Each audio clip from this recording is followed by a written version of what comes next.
जैसे a term है, फिर A1 A2 ऐसे होती जाएगी, A3 A4, और इसके बीच में दो जनरल टर्म भी हो सकती हैं, एक ए हो सकती है और एक कौन सी हो सकती है, A+1।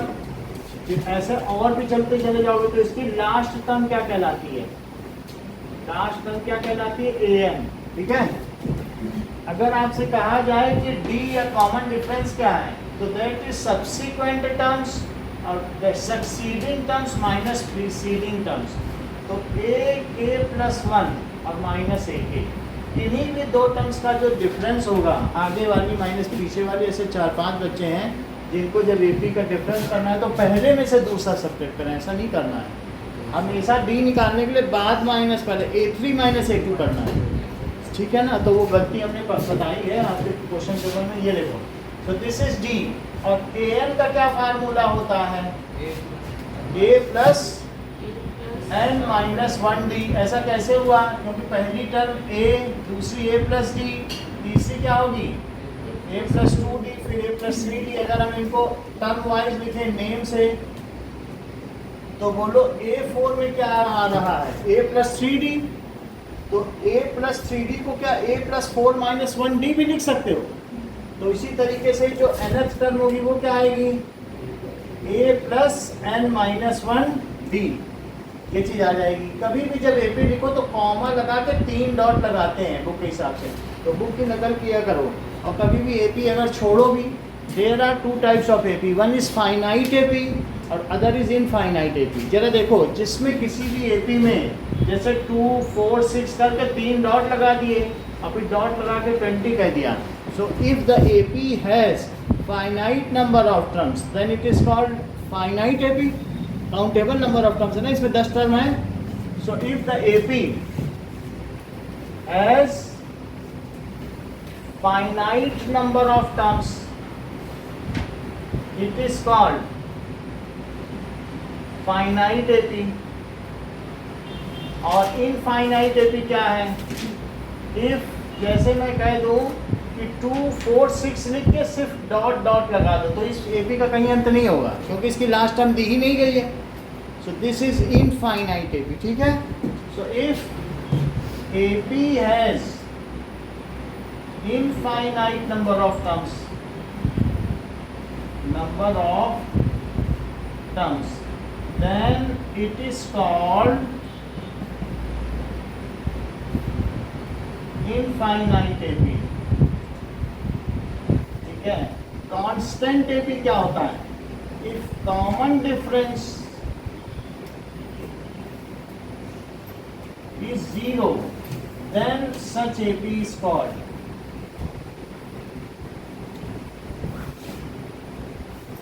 constant AP।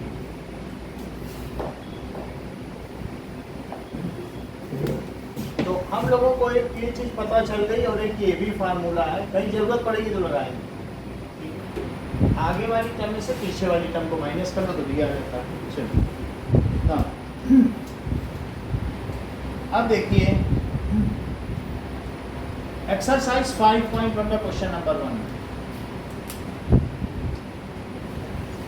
तो क्वेश्चन नंबर 1 में पहले हम लोगों ने देख लिया था, the fair for first kilometre ₹15 था, और फिर दूसरे में 8-8 रुपये जोड़ते गए तो हमने इससे निकाल लिया था कि वो AP है। सेकंड क्वेश्चन देखिए,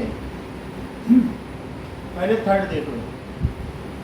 थर्ड में क्या दिया गया है कि जब तुम किसी जमीन को डिग कराओगे तो जो पहला मीटर डिग होगा वो सबसे हार्ड होगा, वो लिथोस्फीयर है, उसमें कंकड़ पत्थर बजी होंगे, फिर धीरे धीरे सॉफ्ट मिट्टी मिलने लगेगी। तो पहला खोदने में वो 150 रुपये ले रहा है लेबर, लेकिन सब्सीक्वेंट मीटर के वो सिर्फ 50 रुपये ही ले रहा है। समझ में आ गई बात कि नहीं। So cost of digging 1 metre, first metre, cost of digging 1 metre it is 150, और फिर कॉस्ट ऑफ डिगिंग 2 मीटर में क्या होगा, तो 150 और प्लस 50 रुपीज़ ये हो जाएगा। फिर cost of digging 3 metre 150 plus 2 × 50 और 50 जुड़ गया ना, इस तरीके से होगा। Cost of digging subsequent metres starting from first metre, ठीक है, वो कौन सी बनाएगी प्रोग्रेशन, देखो कॉस्ट ऑफ डिगिंग, ये कितना आया 150, ये कितना आया बताओ, और ये कितना आ गया, तो ऐसे लिखा जाएगा cost of digging subsequent metres starting from, कहाँ से स्टार्ट करना है, फ्रॉम फर्स्ट मीटर या 1 मीटर, तो ये कितनी कॉस्ट हो गई 150 रुपीज़, 200 रुपीज़, 250 रुपीज़, और फिर कॉमन लगा के $3, ये चीज़ हो गई। अब हमें ये देखना पड़ेगा कि क्या ये AP बनाती है या नहीं, तो सबसे पहले A2 माइनस A1 करो, that is 200 minus 150, this gives us 50 rupees। A3 minus A2 करो, तो A3 minus A2 क्या हुआ 250 minus 200, that is equals to 50 rupees। कुछ लोग यहीं पर ही बोल दे रहे हैं कि दिस इज AP, शॉर्टकट नहीं चलता है, जो स्टेप्स हो चाहिए, अब इसको इसके इक्वेट करो तब बोलो कि AP है ना। अब देखिए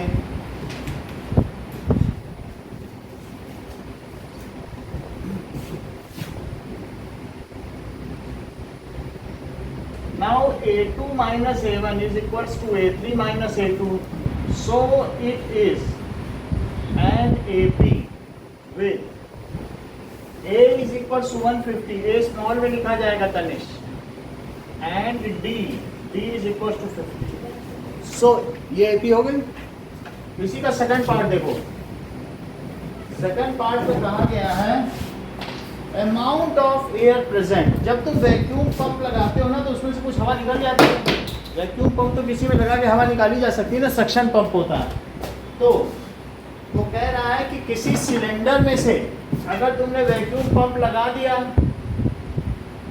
तो 1/4 ही हवा निकाल पाएगा, मान लीजिए वैक्यूम पंप लगा दिया, ठीक है, स्विच ऑन करो 1/4 निकल गई, फिर जो बची है फिर स्विच ऑन करो, ऑफ करके फिर से फिर 1/4 निकालेगा, जो जितनी बार तुम ऑन करोगे पूरी ताकत से निकालता है।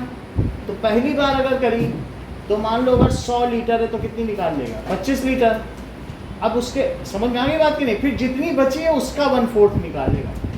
ओके, देखो इधर मान लीजिए इफ इनिशियल जो इसमें एयर है, करने के लिए बताना अभी फार्मूलेस बताएंगे लेकिन तुम्हें समझाने के लिए, मान लो 80 लीटर है, तो अब क्वेश्चन में क्या कह रहा है बताओ, कितनी हवा बची आफ्टर फर्स्ट सक्शन, कितनी हवा बची, amount of air present in cylinder, उसकी AP बनवा रहा, कितनी निकली उसकी नहीं बना रहा, पढ़ो सवाल में, amount of air present in cylinder after each suction, her bar switch on करने से कितनी हवा बची। अब जरा देखो, when it was first suction, पहला जब सक्शन हुआ होगा तो बोलो क्या हुआ होगा, सक्शन, पहली बार हवा निकली तो 80 लीटर थी, 80 में से कितनी निकल जाएगी, तो when it was first suction तो रिमूव्ड एयर कितनी थी ये बताओ पहले, क्या 1/4 इंटू 80, 20 लीटर ही निकलेगी अभी। अच्छा अगर 20 लीटर सिर्फ शर्मा निकल गई तो बची कितनी, सही है, तो लेफ्ट एयर बोलो, लेफ्ट एयर, तो दैट इज 80 में से तो 20 निकल गई तो 60 लीटर बची, ये हमारी फर्स्ट टर्म है, पहले सेक्शन के बाद एयर। अब दूसरे सेक्शन के बाद बताओ, आफ्टर सेकंड सेक्शन देख लो 80 लीटर थी, 80 लीटर में जब लिख दिया तो 20 निकल गई, 60 बचेगी नहीं, 1/4 निकल गई, अब 60 में से 1/4 निकली, तो second section remove air Divya कितनी है बोलो, 60 तो हो गई, 60 का 1/4 बताओ कितना होता है, 1/4 ही निकालेगा वो, कितना होता है बताओ, बताओ, तुमको कैलकुलेट करने लगते 60 मीटर बची थी ना, दूसरी बार फिर से स्विच ऑन करो, 1/4 निकाल लेगा। कितना होता है इनपुट? दिस इज 4 से कट करो, 4 1 इज 4, 4 5 या 20, तो 15 लीटर अगर निकाल देगा, 60 में से 15 निकल गई तो कितनी बची? तो बोलो left air it is equal to 60 minus 15, that is 45 litre. तो दो इस मेथड से नहीं करना, मैं तुम्हें समझा रहा हूँ, अभी वी से करूंगा, वी से बनाऊंगा एक जनरल टर्म लेके, लेकिन तुम्हें समझ में आना चाहिए हो क्या रहा है, इसलिए करना। अच्छा अब कितनी बची? 45 बची है। मान लो फिर से स्विच ऑन करो तो 45 का 1/4 निकालेगा ना। तो बताइए आफ्टर थर्ड सेक्शन तो रिमूव एयर कितनी हो जाएगी? 1/4 निकालो 45 पर, कुछ आएगा? 4 1 इज 4, 11.25 लीटर हमें निकाल देगा। देखो ऐसे करके देखो, तो अब इतना माइनस कर दो इसी में से 45 में, तो लेफ्ट एयर कितनी हो जाएगी? Left air it is equal to 45 minus 11.25, तो कितना आ रहा है बताओ?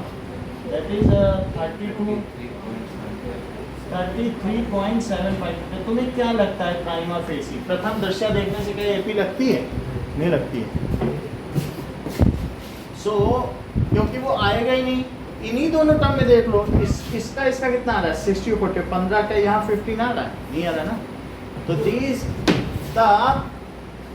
देखो the air left in cylinder after successive suctions, ऐसे एपी बनेगी। Air left in cylinder after successive sections starting from first section,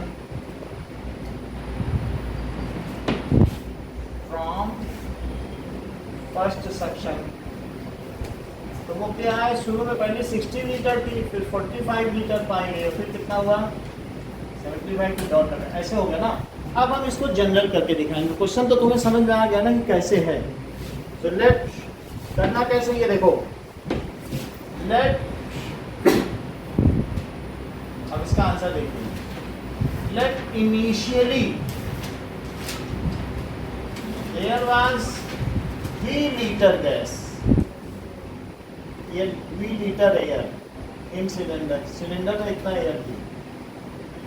तो अब बताइए 3 लीटर में फर्स्ट जब सक्शन हुआ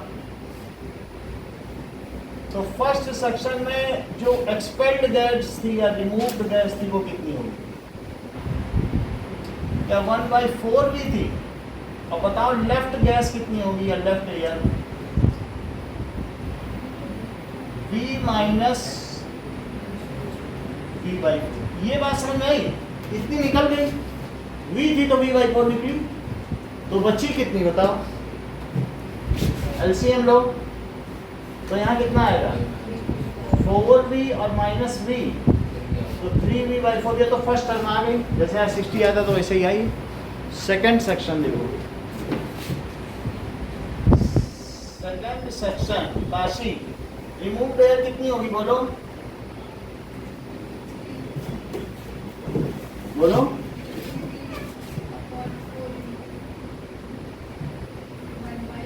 सही है। तो रिमूव एयर जो ये है इसी में सही तो निकलेगी ना। फर्स्ट सेक्शन कर लिया, इतनी रह गई उसमें, तो पहले भी थी, पहले सेक्शन के बाद इतनी, अब इसी की 1/4 निकलेगी। यहाँ भी वही किया था, तो जो बचा था 60 लीटर उसी का तो 1/4 किया था। लेफ्ट वाले को ही तो 1/4 करना है, जितनी बची उसी की 1/4 निकालेगी। तो कितना आया बताओ? 3V/16। तो बताओ लेफ्ट एयर अंशुक्रिया कितनी होगी? इसके लिए किसमें से क्या माइनस करें? ये थी, उसमें से इतनी निकल गई, 1/4 निकल गई ना। तो लेफ्ट एयर के लिए हम किनको किससे माइनस करें? इसमें से माइनस कर दो नहीं, तो 3V/4 माइनस 3V/16 कितना हो जाएगा? 4 4 जा 16 और 4 3 जा 12V माइनस 3V, तो कितना हो गया? That is 9v/16 litre. ये तो सेकंड है, एक और टर्म चाहिए होगी। थर्ड टर्म देखिए, थर्ड सेक्शन में सिर्फ शर्मा बोलो रिमूव एयर कितनी होगी? तो रिमूव एयर 1/4 इंटू 9v/16 जो कि 9v/64 हो गया। तनिष बताओ लेफ्ट एयर कितनी होगी?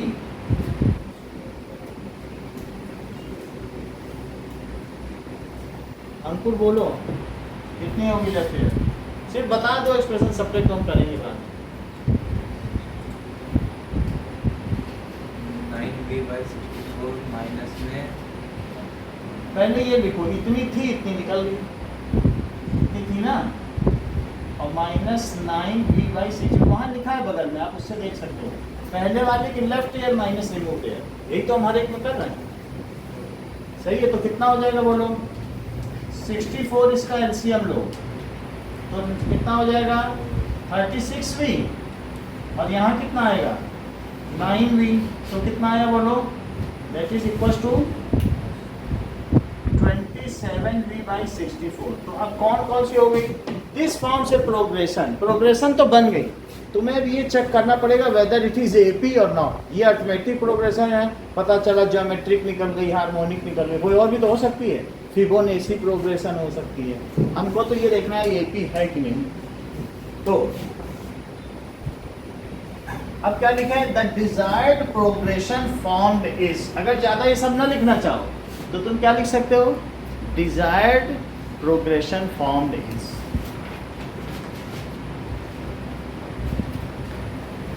और वो प्रोग्रेशन का एपीआई इसके जांच होगी।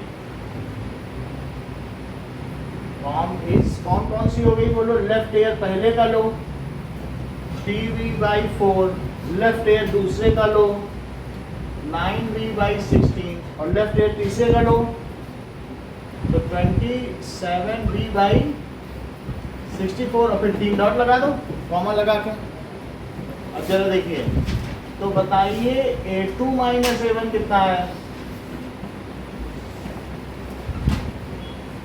16 ले लो तो 9v/4, 4 जा 16 और 4 3 जा 12v। This comes as -3v/16। अब देखो a3 - a2 निकालो, 27v/64 और -9v/16, 64 एलसीएम हो गया। और यहाँ कितना हो जाएगा? 36v। सब्ट्रैक्ट करो, that is -9v/64 as a3 - a2 is not equal to, as a3 - a2 is not equal to a2 - a1, so it is not an AP। बोलो बात समझ में आ गई? अगर इसे तुम और सरल तरीके से समझना चाहिए तो एक और मेथड है। दस desired progression is if let the initial is v। सही है, तो बताओ पहले बार में जो गैस बची का v/v-4 है, पहली टर्म समझ में आ गई? हम उसे वहीं सॉल्व कर लेंगे, इतना समझ आया? तो अब दूसरी बार में कितनी गैस बची होगी बताइए? That is the desired progression is v-v/4। तो अब पहली वाली तो ये टर्म है, a1 आ गई कि नहीं? a1 कितनी आ गई बताओ? That is 3v/4। अब दूसरी a2 क्या होगी? 3v/4 - 1/4, 3v/4। सही है? बोलो सही है ना? कोई ऐसे कर सके तो तुम इतना तो कर ही सकते हो, v कॉमन लेके 1 - 1/4, तो v × 3/4 भी तो लिख सकते हो ना। सही है कि नहीं? अच्छा, इसमें कॉमन लो, क्या कॉमन लोगे? क्या 3v/4 दोनों में से कॉमन हो जाएगा? तो सेकंड ये बन गई, देख लो 3v/4 तो कॉमन आ गया ना। जो पहले की आती है वही यहाँ रखो और उसमें का 1/4 माइनस कर दो। ये बची हुई गैस है ना, तो जो पहले की बची हुई गैस है उसका 1/4 हटा दो बस उसमें से। सही है कि नहीं? बोलो बात समझ आ गई कि नहीं? तो अब जरा देखें तो ये कितना हुआ, that comes as 3b/4 into 3/4। और अब थर्ड टर्म क्या होगी बोलो, कितनी बची है, कितनी हो गई? 9। आपने A2 में -1/4 इंटू 3b/4 लिखा, तो 3b/4 तो D, और D तो हमको पता नहीं। डी नहीं है वो, A2 क्या है, जितनी गैस होती है उसकी 1/4 उसमें से हटा दो।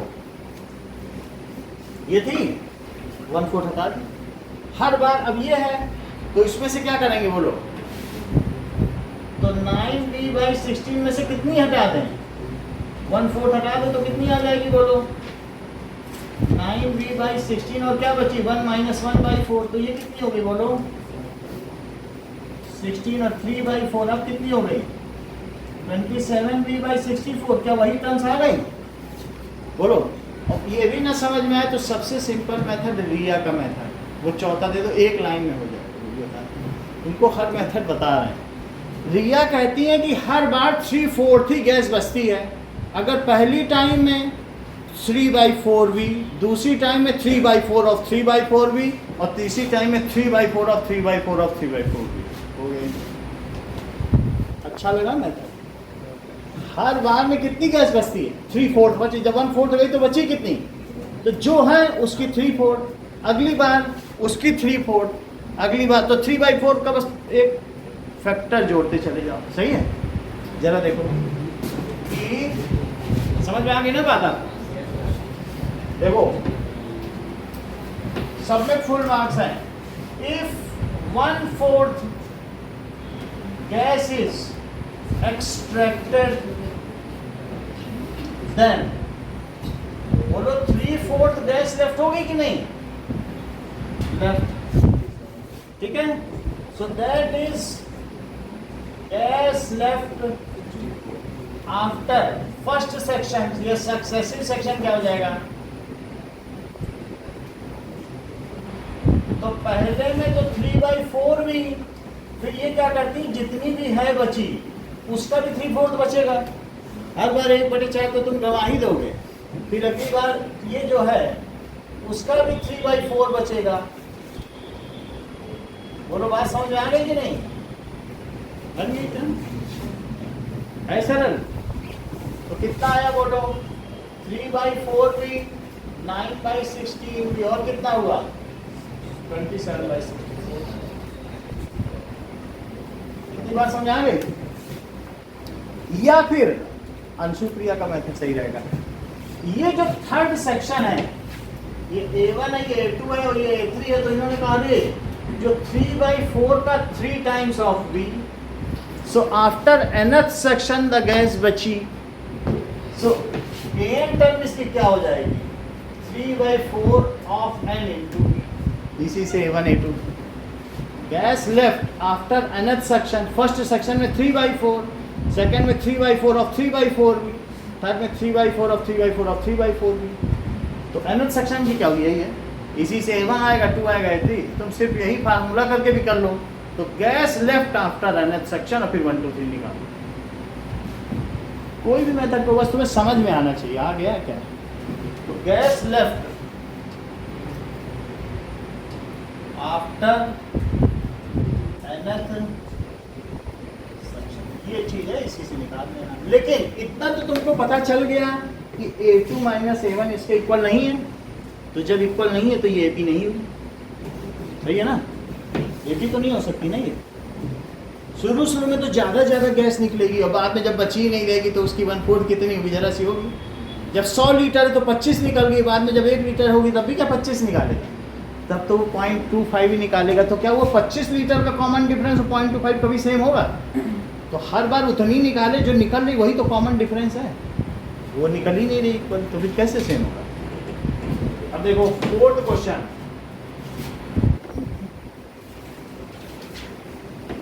दैट इज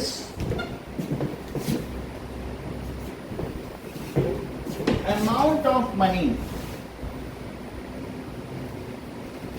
अगर मान लो तुम कभी बैंक में जाओ पैसा जमा करने, तो तुमको वो 1 साल में ब्याज देगा, और उस इंटरेस्ट का क्या फार्मूला होता है, दैट इज PRT बाई 100।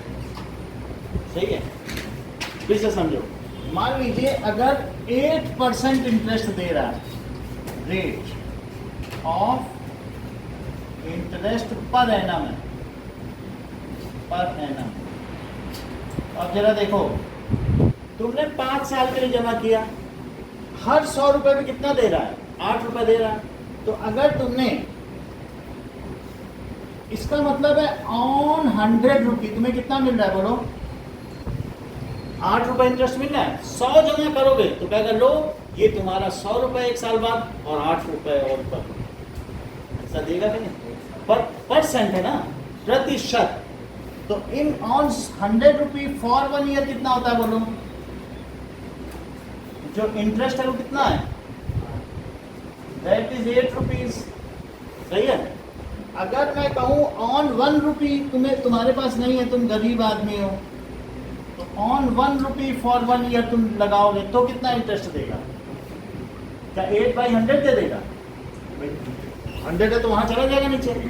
अगर तुम्हारे पास P रुपया है तो कहेगा ठीक है, इसके पास P है 200 है 300, तो P से मल्टीप्लाई करवा देगा। तो बताओ ऑन P रुपीज 40 ईयर्स, 40 है तो 4 साल के लिए करेंगे, तो 4 से को और ही मल्टीप्लाई करवा दें, 1 साल के लिए तो वो मल्टीप्लाई वहाँ हो जाएगा। दोनों वैल्यू लिखी तो दोनों वहाँ मल्टीप्लाई होगी। और इस चीज़ को तुम जनरलाइज कर दो, 8/100 तो था, और इंटू P इंटू T कर दिया कि नहीं? क्या 8 ही R है रेट ऑफ इंटरेस्ट? तो बोलो PRT/100 नहीं हो गया इंटरेस्ट? ये बात तो समझ गए, basic formula unit factor method से।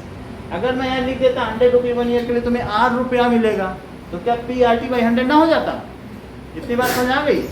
लेकिन अगर तुम 4 साल के लिए जमा करो, तो 100 ही रुपये जमा करो, तो वो कहेगा 8 रुपये पहले साल का, 8 रुपये दूसरे साल का, 8 रुपये तीसरे का, और 8 तुम्हें तो 32 रुपये दे देगा। 4 साल तुमने किया ना, 100 ही रुपये किया, हर साल का 8 रुपये। लेकिन ताशी चतुर निकली, वो बोली 100 रुपये ये पकड़ो और 8 रुपये और पकड़ो, 8 रुपये पे भी इंटरेस्ट देना। तो अब बैंक ऐसा अगर 8 रुपये पे भी देगा, ये पहले साल के बाद चली गई, तुम भूल गई 4 साल, ये चली गई, कहेंगे लाओ मेरा पैसा 108 रुपये, फिर उसे दे दिया, बोले 100 पे भी इंटरेस्ट देना, 8 पे भी, तो अब बैंक फिर 8 पे भी देगा, तो उनका फायदा हो जाएगा, और तुम सिर्फ 100 रुपये पे पाती रहोगी, वो इंटरेस्ट पे भी इंटरेस्ट पाएगा। बात समझ आई? उस चीज को कहते हैं चक्रवृद्धि ब्याज या कंपाउंड इंटरेस्ट। क्या कहते हैं? जबकि ये जो निकाल रहे हैं कि हमारे प्रिंसिपल अमाउंट पे ही मिलता रहे और इंटरेस्ट पे कुछ ना मिले, उसे कहते हैं सिंपल इंटरेस्ट। इसे क्या कहते हैं? समझ आ गई बात कि नहीं? तो अब हम देखेंगे द अदर मेथड, जिसमें कंपाउंड इंटरेस्ट, ये क्वेश्चन कंपाउंड इंटरेस्ट है, देखो लिखा है कि नहीं compound interest. So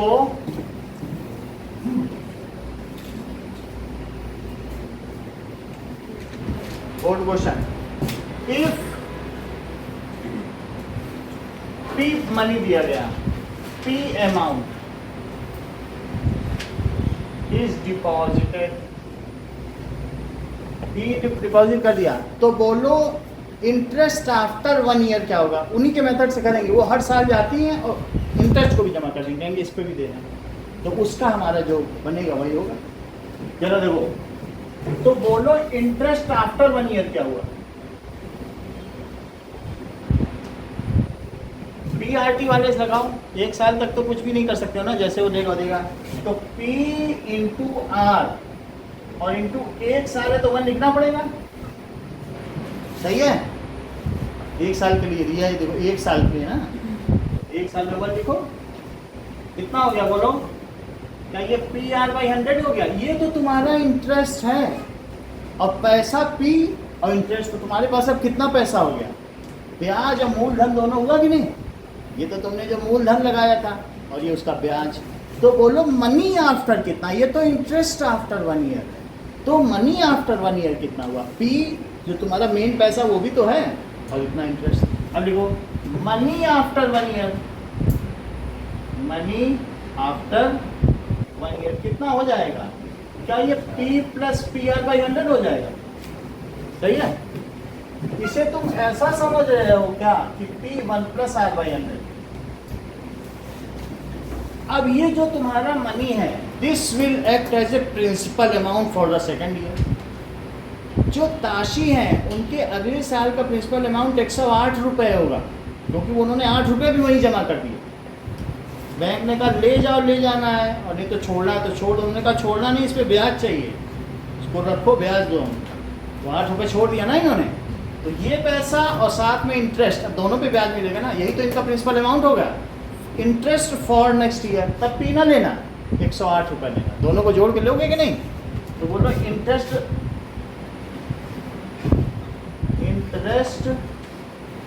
for second year. अब सेकेंड ईयर की अलग बात की जाएगी, पहले वाली की हो गई, सेकेंड की बात। तो बोलो फार्मूला क्या था? PRT है, पी मत लिखना, ये है पी, इस पे पैसा मिलेगा। रेट ऑफ इंटरेस्ट आर है, और 1 साल के लिए और दे दिया, सेकेंड ईयर में फिर 1 साल के लिए जमा किया, तो भाई इतना दिया। समझ में आया कि TADR क्यों? क्योंकि समझो बात को, मान लीजिए कि हमारे पास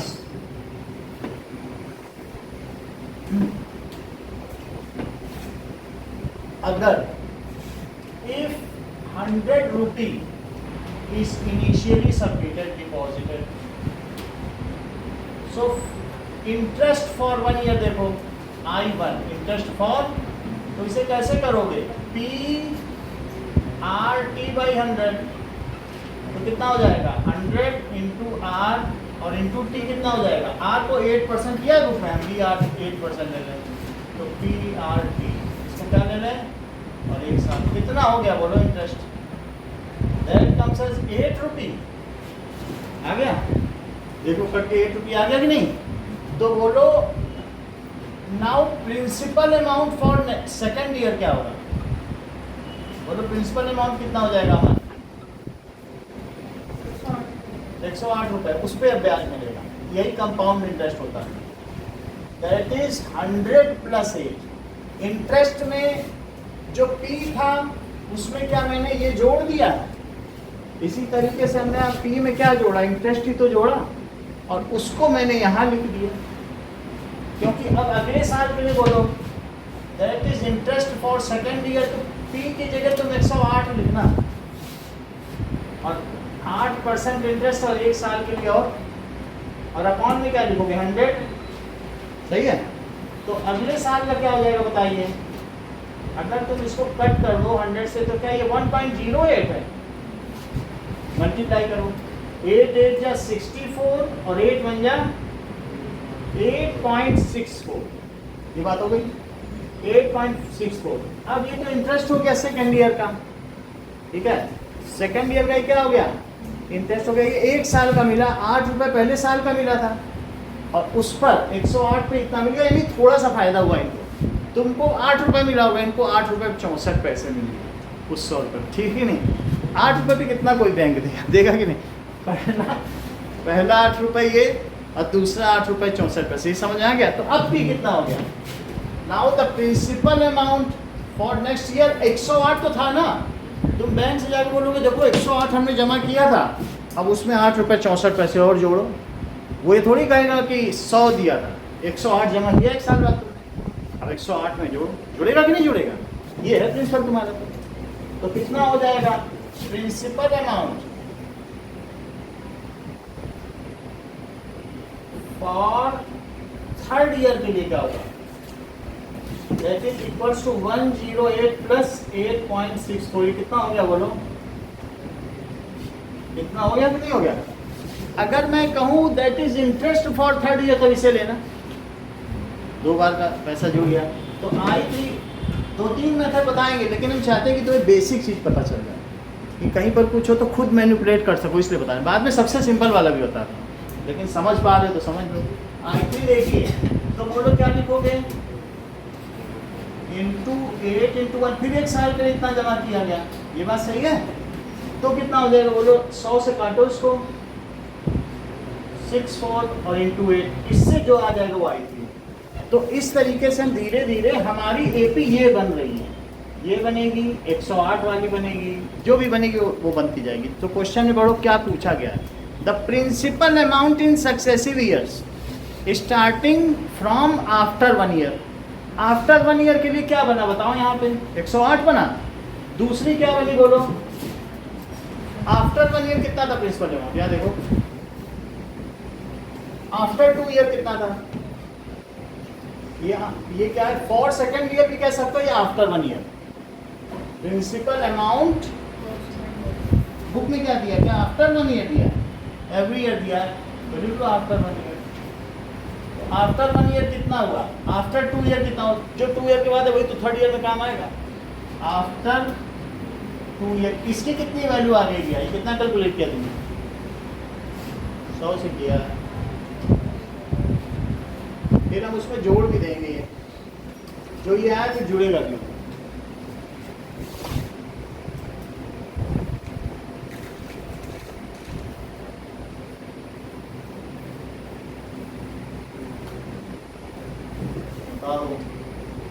प्रिंसिपल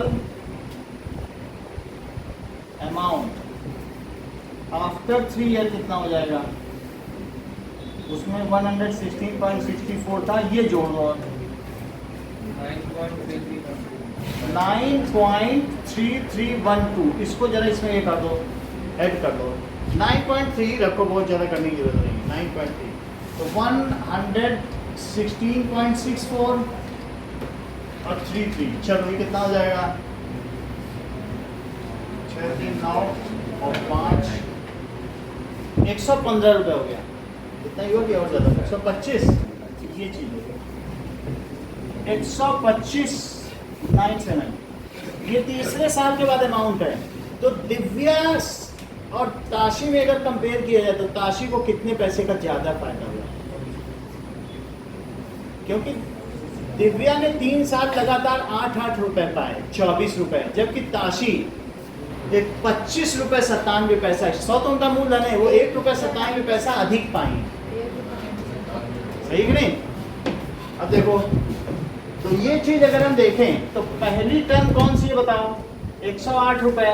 आपको लगता है कि क्या ये और ये मिला के कुछ बना पाएंगे, ये भी नहीं बना पाएंगे, नहीं बनेंगे, तो इनका डिफरेंस देख लेना।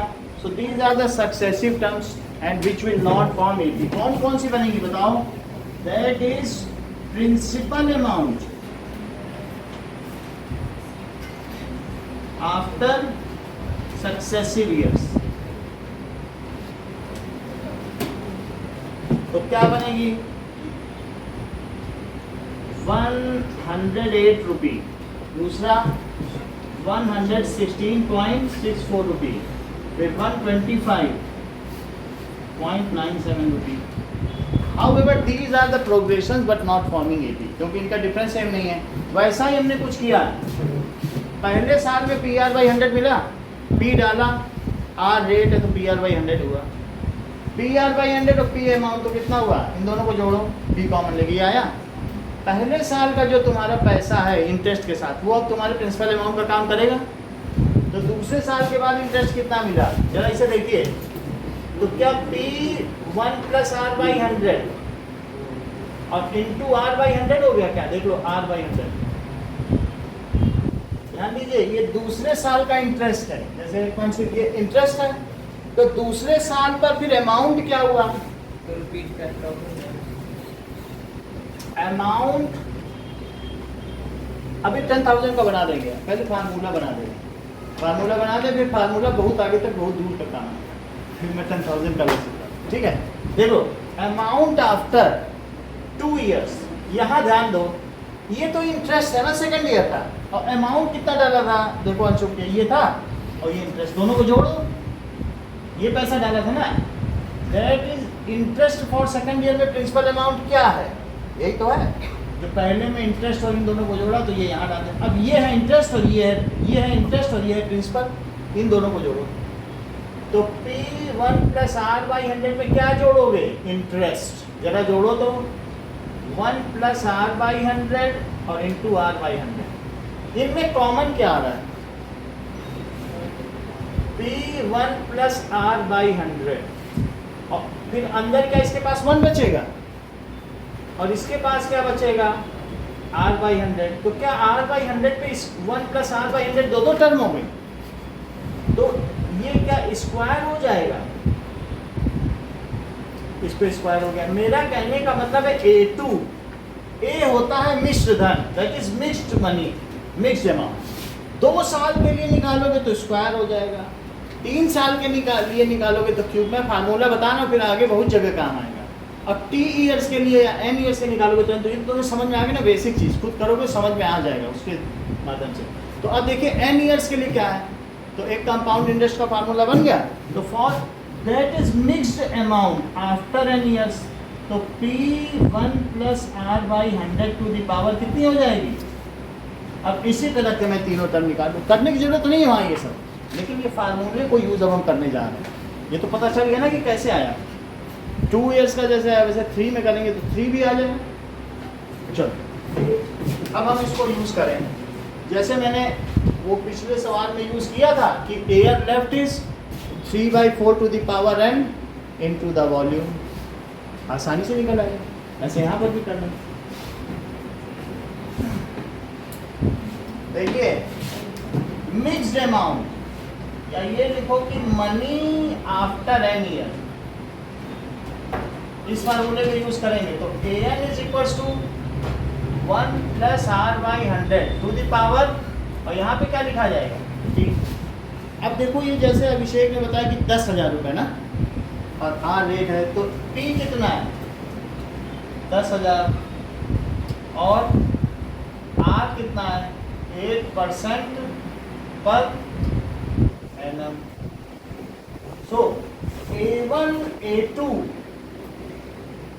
A3 ये जो भी आएंगे मिश्र धन फॉर्म डिजायर्ड 80, डिजायर्ड प्रोग्रेशन। 80 तो नहीं बनेगी, पहले लिख लो डिजायर्ड प्रोग्रेशन, फिर हम बाद में चेक करेंगे। तो जरा A1 निकालो, A1 के लिए तुम्हें यहाँ 1 रखना होगा और बाकी सारी वैल्यू डालनी पड़ेगी। तो डालो, दैट इज 10,000 और 1 प्लस 8/100 टू द पावर 1, तो दूसरी क्या होगी 10,000 1 प्लस 8/100 टू द पावर 2, और फिर 10,000 1 प्लस 8/100 टू द पावर 3, और फिर कॉमा लगा के 3 डॉट। अंदर का देखिए इसमें, दैट इज ये अगर एलसीएम अंदर ले लोगे तो 1 प्लस 8/100 का क्या एलसीएम आएगा करके देख लो। यहाँ 100 और यहाँ 8 आ रहा है, तो क्या 108/100 आएगा। वैसे तो किया जा सकता है ना, तो इनटू क्या लिख लो 108/100। दूसरी वाली क्या आएगी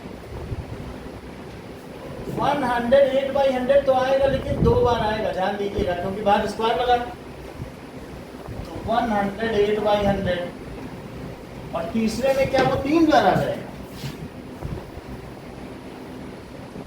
108/100 108/100 और 108/100।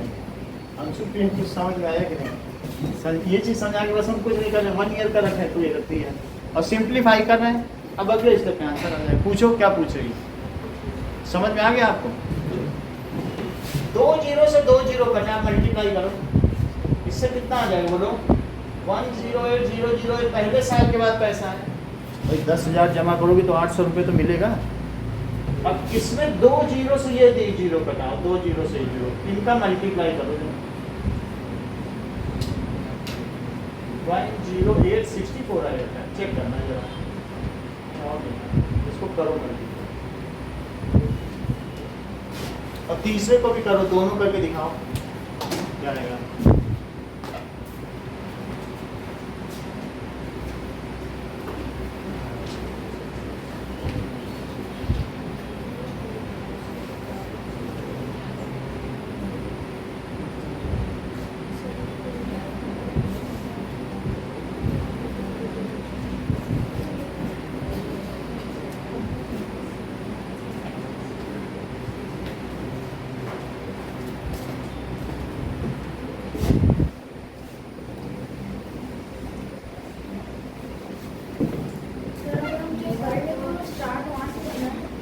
करना और ये लिख के फिर ऐसे A1 A2 की ऐसी लिखना, फार्मूला बस लगा देना ऐसे।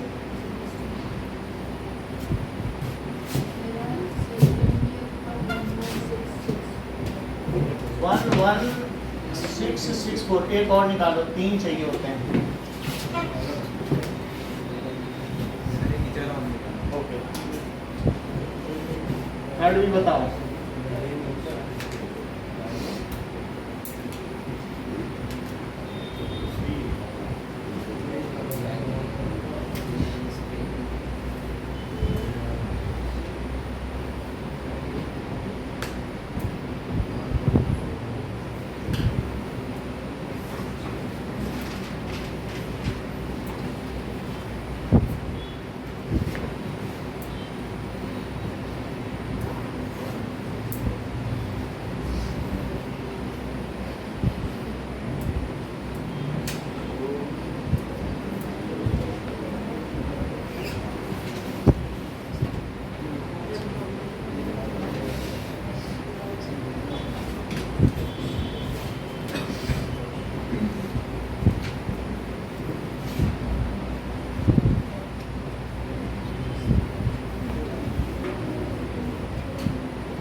थर्ड ईयर का बताइए।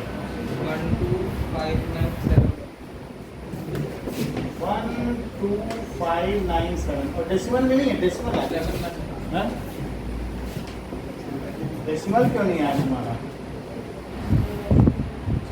तो और ये इससे 1.08 इंटू 108 और इंटू 1.0 ये तो है।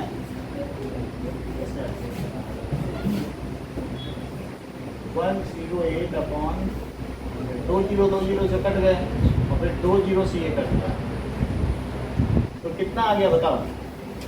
1.1। हाँ अब सही, ये 3 टर्म हो गई, सही है। अब इन तीनों टर्म्स का आपको दिखाना है सब्ट्रैक्ट करके, A2 माइनस A1 करो, A3 माइनस A2 करो, क्या देखो कि वो बन रही है, ये दिखाना। तो देखो A2 माइनस A1 11664, तो कितना आ जाएगा? 864। और इसमें बताऊं A3 माइनस A2 तो 12597.12 में से जरा इसे सब्ट्रैक्ट करो, ये कितना? ये सब्ट्रैक्ट करो, तो 1 2 तो यहाँ आ ही गया, 7 में से 4 गया तो 3 बचा, 9 में से 6 गया तो 3 बचा, और 5 है तो 5 में से 6 गया, कितना आ गया? 933 है, यही है। तो ये इससे क्या पता चला? ये दोनों सेम नहीं है ना। That means A2 minus A1 is not equal to A3 minus A2. So the progression, दी गई श्रेणी समांतर श्रेणी नहीं है, ऐसे लिखना है। The progression is not arithmetic progression. Progression तो है ही है, क्योंकि किसी रूल से चल रहा है। क्या लिखोगे? So the progression is not arithmetic. ये कितना भी लिख दोगे तो चलेगा। अच्छा अगला सवाल देखो, मैंने तुम्हारे लिए बना दिया, ऐसे लिखना कि फार्मूला बना देना, air left after nth section this, so the desired progression is एक बार 1 एक बार 2 एक बार 3 लिख देना। Removed air is 1/4 fraction, balance air is 3/4 fraction. तो nth सेक्शन के बाद कितनी हवा बची? 3/4 टू द पावर n, तो ऐसे 1 लगाना। तो जैसे इसमें क्या वैसे इसमें भी करोगे, तो बोलो क्या हो जाएगा? That is 3/4v implies that, और 9/16v, और फिर 27/64v, और 3 डॉट, और फिर इसके बाद A2 माइनस A1 और A3 माइनस A2 इसमें भी कर लेना जैसे किया था, और यही दिखा देना है। यही 2 सवाल करो। नॉर्मल कौन सा? आप कर लो, नॉर्मल से कर लो, जिससे आपको आसानी पड़े। मुझे तो लगता है यही सबसे आसान है, आपको कोई भी मेथड से अच्छा तो उसका निशान लिख के मैंने A2 माइनस A1 करा। वो तो करना ही पड़ेगा, नहीं तो कैसे डिक्लेयर करोगे कि ये AP नहीं है ना। वो तो तुमको करना ही पड़ेगा। अभी पूरा कहाँ हुआ है, AP नहीं बताओगे कि है या नहीं। पहले ये निकालना तो अभी प्रोग्रेशन होगी, जैसे इसमें मैंने बताया वैसे उसमें बताऊँ, वो तो करना पड़ेगा।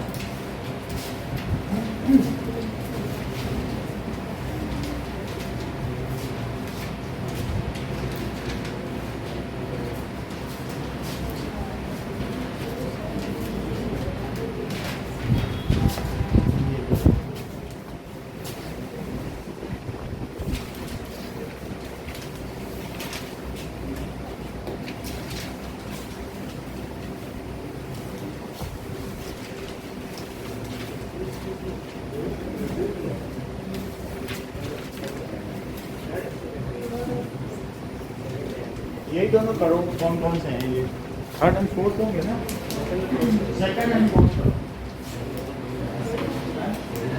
फोर्थ में कर सकते हो, इससे करो, फार्मूले से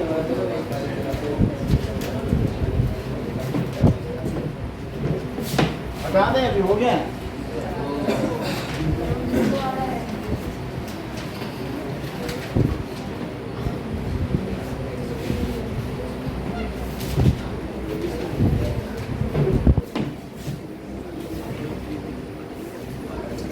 क्वेश्चन नंबर 1 एक्सरसाइज 3.1 5.1।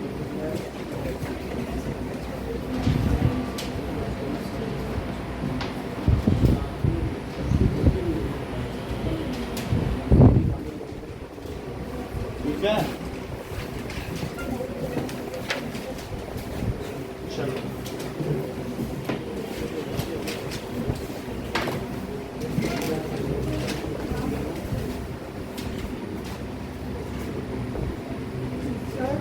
हाँ बताइए।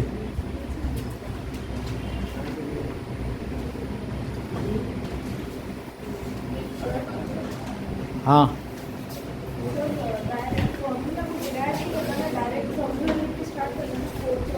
डिराइव नहीं करना, डिराइव तो हमने आपको समझाने के लिए बताया था कि आया कहाँ से हैं, फार्मूले से करो। चीज़ें समझ में तो आनी चाहिए ना कि आप कर क्या रहे हो, नहीं तो रटने से क्या फ़ायदा। इसीलिए मैंने आपको फार्मूला बता दिया। वहाँ आपको बताना नहीं किसी को, बस आपको पता चल गया उतना ही चाहिए।